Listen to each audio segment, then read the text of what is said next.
तोता जो बुलवाओ सो बोलता है। तोता उड़ता हुआ एक जगह पहुंचा, वहां डाकू डकैत रहते थे। तो वो तोता उनके बीच में रह करके ऐसा हो गया कि जिस डाल पर जाता, जिस वृक्ष पर बैठता, जिस पेड़ पर जाता, वहीं बैठ करके चिल्लाता, मारो काटो लूटो झपटो। यही सब सीखा था उसने डाकुओं के यहां।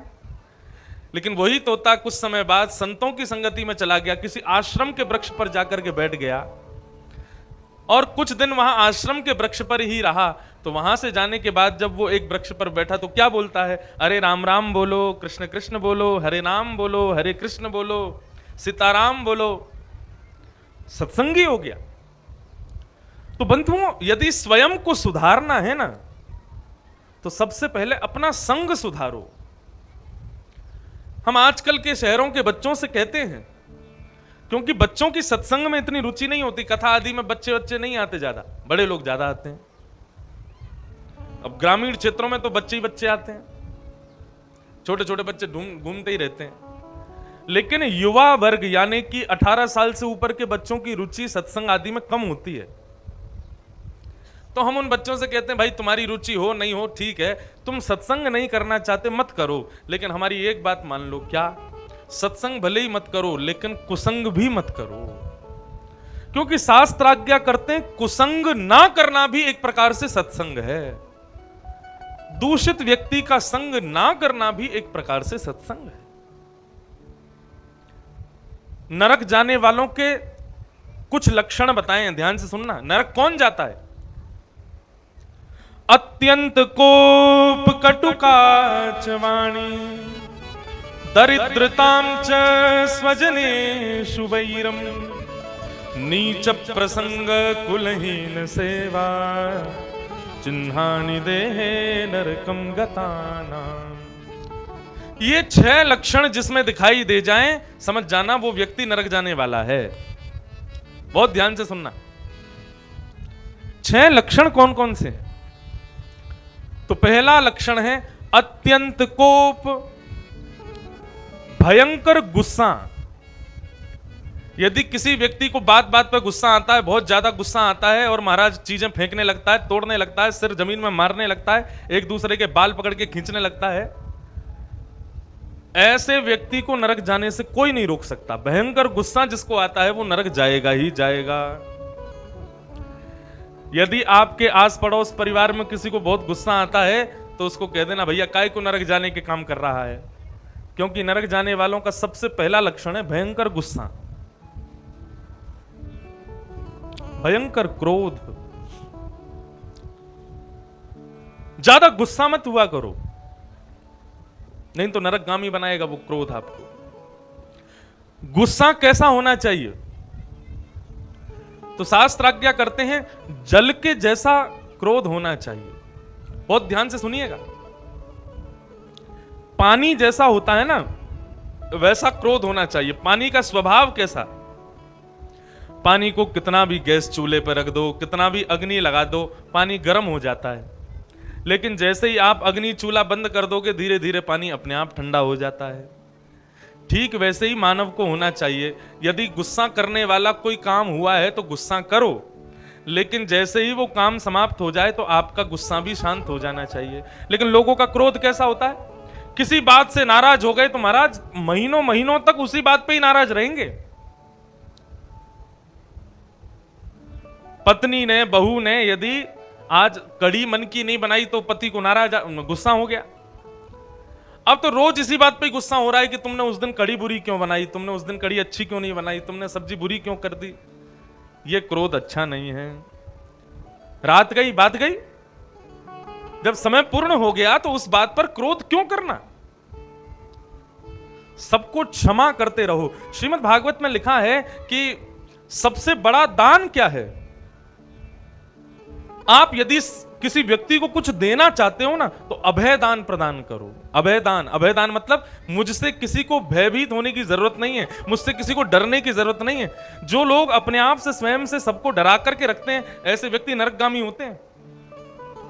सबको निर्भीकता प्रदान करो, कोई आपसे डरे ना। हां, संकोच करे आपके आगे, आपके आगे कुछ कहने में, आपके आगे कुछ बोलने में उसका संकोच हो, इतना भय ठीक है, लेकिन सामने वाला संकोच के मारे कुछ कह ही ना पावे, डर के मारे कुछ बोल ही ना पावे, ऐसा डर किसी के प्रति बनाना मत अपना। ग्रामीण क्षेत्र और ग्रामीण क्षेत्र के आसपास के शहर के बड़े बड़े लोगों की इसमें अपनी बड़ी यश समझते हैं कि हम महाराज दबंग से रहें, सबके अंदर अपना भय बना करके रखें, हमारी गाड़ी निकले तो गांव थर थर कांपने लग जाए, ऐसी लोगों की मनस्थिति होती है। लेकिन ऐसे लोगों को स्वर्ग में जगह नहीं मिलती। क्यों? मृत्यु के बाद भगवान यही पूछते हैं, क्यों भाई एक आदमी मुझे ऐसा बता दे जो तेरे को देख करके निर्भीक होता था। तूने सदा सर्वदा एक खौफ बना करके रखा, एक भय बना करके रखा। ऐसे व्यक्ति को भगवान अपने धाम में कभी नहीं बुलाते, उसको नरक ही भेजते हैं। इसलिए भैया अत्यंत कोप, भयंकर गुस्सा जो है ये नरक जाने का पहला कारण। गिनते रहना, लिखते रहना। पहला व्यक्ति जो नरक जाता है भयंकर गुस्सा करने वाला, अत्यंत कोप। दूसरा कटुकाच वाणी, बहुत कड़वी वाणी जो बोलते हैं, मतलब प्रेम से भी बोलेंगे तो ऐसा लगेगा डंडा मार रहे हैं क्या, ऐसा नहीं। ऐसी वाणी बोलिए मन का आपा होए, औरन को शीतल करे, आप शीतल हो। कड़वी वाणी बोलने वाला खुद भी गर्म हो जाता है और जिससे बोलता है उसको भी गर्म कर देता है। ऐसी वाणी नहीं होनी चाहिए। वाणी कैसी हो, जब बोले तो सुनने वाले भी अत्यंत शीतलता का अनुभव करें, अत्यंत प्रसन्नता का अनुभव करें, और बोलने वाला भी अत्यंत प्रसन्नता का अनुभव करे। ऐसी वाणी होनी चाहिए। तो भयंकर गुस्सा नरक जाता है, नरक ले जाता है। कड़वी वाणी नरक ले जाती है, अत्यंत कोप, कटुकाच वाणी। और तीसरा है दरिद्रतांच। जिस व्यक्ति के भीतर दरिद्रता है, दरिद्रता मतलब असंतोष को दरिद्रता कहते हैं। जितना भगवान ने दिया है, जितना आपके कर्म से आपको मिला है, उसमें संतोष नहीं है। देखो, हमारे पास और धन हो, हमारे पास और व्यवस्थाएं हो, इसके लिए सदा सर्वदा प्रयत्नशील रहना चाहिए। लेकिन अभी उपस्थित जो हमारे पास वस्तु है उस पर कभी भी शोक नहीं करना चाहिए, उस पर सदा सर्वदा प्रसन्न रहो। साइकिल है तो साइकिल में ही खुश रहो, बाइक है तो बाइक पे ही खुश रहो। हाँ, प्रयास करते रहो कि गाड़ी भी आवे, लेकिन जब बाइक तुम्हारे पास है तो उससे ये मत रहो अरे हम तो बाइक वाले हैं, जगह जगह यूं ही कहते रह रहे हो कि हम पे तो साइकिल ही है, हम पे इससे आगे कहाँ है, अरे महाराज हम तो कूलर में ही सोते हैं, हम पे एसी कहाँ है। ऐसा नहीं, जो है उसमें प्रसन्न रहो, लेकिन प्रयत्न करो कि और अच्छा हो। भगवान ने जो प्रदान किया उसमें जो प्रसन्न नहीं रहता ना, उसी व्यक्ति को दरिद्र कहा जाता है। दरिद्री व्यक्ति जो सदा सर्वदा भगवान के प्रदान की हुई वस्तु पर संदेह करता है, संशय करता है, शोक मनाता है, ऐसे व्यक्ति को नरक जाना पड़ता है। दरिद्रतांच, अत्यंत कोप, कटुकाच वाणी, दरिद्रतांच, 3 हो गए। और चौथा है स्वजनेषु वैरम। अपने भाई बंधुओं से जो बैर करता है, अपने भाई बंधु परिवार के लोगों से जो ईर्ष्या करता है, ऐसा व्यक्ति भी नरक जाता है। अत्यंत कोप, कटुकाच वाणी, दरिद्रतां च स्वजनेषु वैरम। जो अपने लोगों से ईर्ष्या करता है, ऐसा व्यक्ति भी नरक जाता है। नीच प्रसंग, 5वां क्या है? नीच लोगों का जो संग करता है। नीच किसे कहते हैं? माता पिता की आज्ञा ना माने, गुरु आज्ञा ना माने, शास्त्र आज्ञा ना माने, धर्म के पथ पर ना चले, मांस भक्षण करे, मदिरा पान करे, पराई स्त्री संग करे, ऐसे नीच का जो संग करता है, ऐसे नीच लोगों का जो साथ देता है, उस व्यक्ति को नरक जाना पड़ता है। मदिरा पीने वाला, भक्ष खाने वाला तो नरक जाएगा ही जाएगा, लेकिन उसके साथ जो बैठता है, उससे जो बातें करता है, उससे जो संबंध बनाता है, उस व्यक्ति को भी नरक जाना पड़ता है। आप नरक जाओगे, यमराज से पूछोगे मेरा अपराध क्या था? बोले तेरा अपराध ये था कि तू एक शराबी कबाबी के साथ बैठता था। अरे वो खाता था, वो पीता था, मैं थोड़ी खाता था। बोले तू इसी दंड के लिए नरक में आया है कि तू उसके साथ रह करके भी कभी उसकी शराब नहीं छुड़वा पाया, कभी उसके मुख से जो है मांस भक्षण दूर नहीं करवा पाया, इसलिए तुझे नरक आना पड़ा। हम तो डूबेंगे सनम, तुमको भी ले डूबेंगे। शराबी कबाबी तो नरक में जाएंगे ही जाएंगे, तुमको और लेके जाएंगे साथ। बंधुओं, संत जनों से सुना है, जो पिता या जो परिवार का कोई सदस्य यदि मद्य आदि पान करता है, तो मद्य आदि पान करने वाले के जो पितृ लोग स्वर्ग में हैं, जैसे ही वो मद्यपान करता है तो देवता उसके पितरों को धक्का मार करके भगा देते हैं। बोले तुम यहां रहने योग्य नहीं हो। क्यों? बोले तुम्हारा देखो नाती पोता ये जो नीचे जमीन पर है, ये मांस भक्षण कर रहा है, मद्यपान कर रहा है, ऐसे कुल के तुम अधिपति हो, ऐसे कुल के तुम पूर्वज हो, हमारे स्वर्ग में तुम्हारा रहने का कोई अधिकार नहीं है। और स्वर्ग से उनको ढकेल दिया जाता है।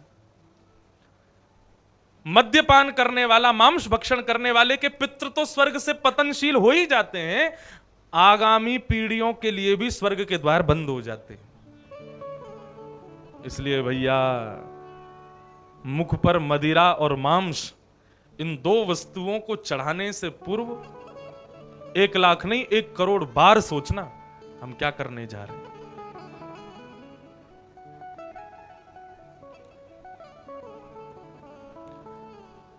नीच प्रसंग। तो भैया, मद्यपान करने वाला, मांस भक्षण करने वाले का पाप तो गिनती में, मतलब वो तो पापी है ही है, लेकिन उसका जो संग करता है, उसके जो संग बैठता है, ऐसे व्यक्ति को भी नरक जाना पड़ता है। हमारे शास्त्र क्या करते हैं? पाप करने वाले से ज्यादा पाप होते हुए देखने वाले को ज्यादा पाप लगता है। मतलब भीष्म पितामह ने भगवान से पूछा कि प्रभु एक बात बताओ, महाभारत युद्ध में दुर्योधन, दुशासन आदि इतने बड़े बड़े ये सब दुष्ट, इनको आपने 1-2 बाणों में ही मार दिया, और मैं इतना बड़ा धर्मात्मा, मैं इतना बड़ा आपका भक्त, आपका स्नेही, मेरे रोम रोम में बाण लगे। मेरा अपराध केवल इतना था कि मैंने कौरवों का संग किया, इसके अलावा मैंने जीवन में कभी कोई पाप नहीं किया, मुझे इतनी दर्दनाक मृत्यु क्यों मिली है? तो भगवान ने कितना अच्छा उत्तर दिया। भगवान बोले, भीष्म पितामह, दुर्योधन और दुशासन ये तो पापी थे, पाप करते थे, लेकिन आप पाप भंजन थे। आप चाहते तो इनके पापों को दूर कर सकते थे, इनको रोक सकते थे। आपने इनको बल होते हुए भी, क्षमता होते हुए भी कभी दुर्योधन दुशासन को रोका नहीं ना, इसलिए आपको ज्यादा पीड़ा मिली है। भरी सभा में द्रौपदी निर्वस्त्र हो रही थी, आप यदि एक बार उठ करके दुर्योधन से कह देते, दुर्योधन द्रौपदी का स्पर्श मत करना, तो दुर्योधन की हिम्मत नहीं थी, ताकत नहीं थी कि वो द्रौपदी का स्पर्श करे, लेकिन आप चुपचाप बैठे रहे। इसलिए पाप होते हुए देखा है आपने, इसलिए आपको इतना घनघोर, इतना भयावह आपकी मृत्यु हो रही है। नीच प्रसंग कुलहीन सेवा। जो अपने माता पिता से प्रेम नहीं करता, ऐसा व्यक्ति तो नरक जाता ही है, लेकिन जो अपने माता पिता का कभी नहीं हुआ, ऐसे व्यक्ति को जो अपना मित्र बना लेते हैं, वो भी नरक जाते हैं। ये 6 गुण बताए गए नरक जाने वालों के। इसलिए भैया, हमारी आपसे करबद्ध प्रार्थना है, आप कितने भी स्वच्छ हो, आप कितने भी सही हो, आप भले ही कुछ ना खाते हो ना पीते हो, लेकिन सदा सर्वदा ये विचार करके रखना, हम कभी ऐसे व्यक्ति के संग बैठे भी ना जो खाता पीता हो, क्योंकि उसके संग बैठने मात्र से भी हमको नरक जाना पड़ेगा। चिन्हानि देहे नरकम गताना। थोड़ी बहुत देर में अगर हमारो एसी नहीं चलो तो हम भाप बन के उड़ जाएंगे, इतनी गर्मी लग रही है। आज तो कुछ ज्यादा ही विकट गर्मी है। ये बंद है गया भैया ने दिखवाइयो कैसे चलेगो हैं? आधा लाइन कट गई है तो ने का देर में भाप बन के उड़वे वारे हैं हम।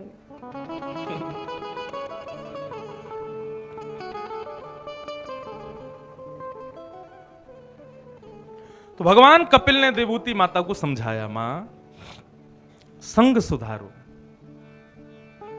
संग से सब सुधर जाता है। इसलिए कल मैंने 5 गुण बताए थे किसका संग करना चाहिए। तितिक्षवः कारुणिका सुहृदः सर्वदेहिनां अजात शत्रवः शांता साधवः साधुभूषणात्। ये 5 गुण जिसमें हों उसका संग करना चाहिए, उसके साथ रहो। आगे भगवान ने अष्टांग योग बताए। अष्टांग योग क्या है? यम, नियम, आसन, प्राणायाम, प्रत्याहार, ध्यान, धारणा, समाधि, ये 8 योग हैं। बहुत ध्यान से सुनिएगा बंधुओं। मन को एकाग्र करने के 8 तरीके हैं। सबसे पहला यम। जिस प्रकार शरीर में कोई रोग हो जाता है तो हम लोग योग आसन करते हैं ना, ठीक बंधुओं उसी प्रकार जब शरीर मोटा पतला आदि होता है तो योग करते हैं। ऐसे ही जब मन विचलित होता है ना, मन में एकाग्रता नहीं होती, तो मन को एकाग्र करने के लिए भी 8 योग हैं। उनमें सबसे पहला योग है यम। यम किसे कहते हैं? इंद्रियों की इच्छाओं के दमन को ही यम कहते हैं। जीव की इच्छा हो रही है कि नए बीड़ी पी लें, लेकिन तुम अपनी जीव को वशीकृत करके बैठे हो कि बेटा छूनी नहीं है आप तुमको। 7 दिन कथा सुन ली है महाराज की, अब बीड़ी तंबाकू सिगरेट ये सब छूना नहीं है। अपनी जीव को वशीकृत करते हुए उस दूषित काम को ना करना, इसी को कहते हैं यम। क्या कहते हैं? यम। यम। दूसरा है नियम। व्यक्ति के जीवन में एक नियम जरूर होना चाहिए। कैसा नियम? प्रातःकाल उठ के रघुनाथा, मात पिता गुरु ना वही माथा। प्रातःकाल उठ के रघुनाथा, मात पिता गुरु ना वही माथा। यह तो रघुनाथ जी का एक नियम था, लेकिन व्यक्ति को अपने जीवन में एक नियम जरूर बनाना चाहिए। सुबह उठते ही उस नियम का पालन पहले किया जाए, उसके बाद आदि आदि कार्यों को किया जाए। ये एक नियम होना चाहिए। एक व्यक्ति था एक गांव का, कथा में पहुंच गया। कथा में व्यास जी बोल रहे थे कि अपने जीवन में कोई एक नियम बना लो, क्योंकि महाभारत के अनुशासन पर्व में भीष्म पितामह कहते हैं यदि 12 साल तक किसी एक नियम का पालन किया जाए तो 12 वर्ष में वो नियम जो है सिद्ध हो जाता है। 12 साल तक बेनागा एक नियम का पालन करो। अब आप लोग नियम के रूप में चाय को मत ले लेना कि सुबह उठते ही रोज एक गिलास चाय पी लें, यही नियम रोज अपना लें। नियम मतलब सद नियम होना चाहिए। लेकिन एक बात कहें, यदि आपने असद नियम भी अपना लिया ना और 12 साल तक उसको बेनागा किया, एक दिन भी बिना छोड़े, तो वो असद नियम भी सिद्ध हो जाएगा।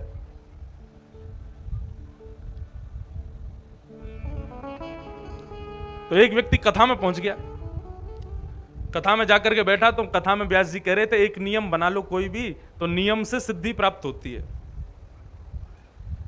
चल गो भैया, ये कर लो, मैं कर लो। अरे भैया कितना बड़ा फूल है।